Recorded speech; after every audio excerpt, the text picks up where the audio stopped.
कुछ दिनों बाद मोहनलाल जी अपने पोते रवि को बुलाते हैं और पूछते हैं, फिर क्या सोचा तुमने मेरे दोस्त शेर सिंह की पोती के बारे में, पसंद आई क्या? रवि अपनी दादी कमला देवी के कमरे में उनकी गोद में लेटा होता है।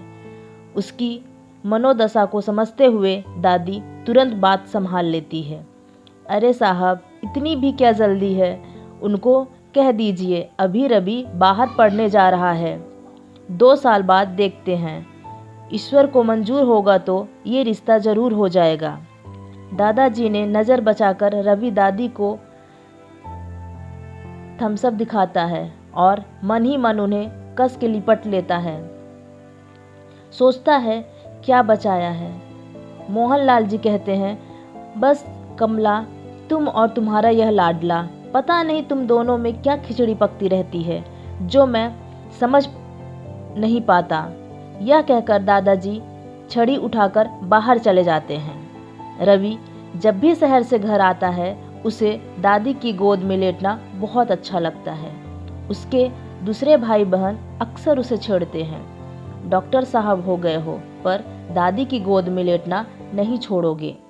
रवि भी हंसते हुए कहता है, मुझे जलने की बदबू आ रही है। सब भाई बहन हंसी मजाक में उसे सताते हैं। दादी सिर्फ हमारी नहीं है, तुमने लाट साहब की तरह एक छत्र राज कर लिया है।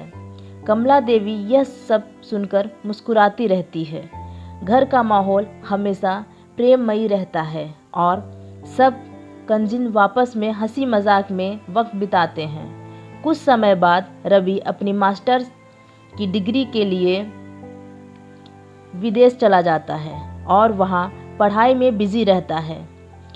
यहाँ मोहनलाल जी की तबीयत खराब होने लगती है और वह कहते हैं, मेरी आखिरी इच्छा है कि मैं रवि की शादी अपनी आंखों के सामने देखूं।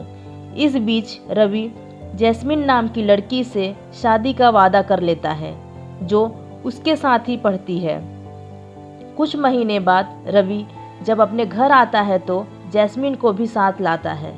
संयुक्त परिवार रवि के आने से बहुत खुश हो जाता है।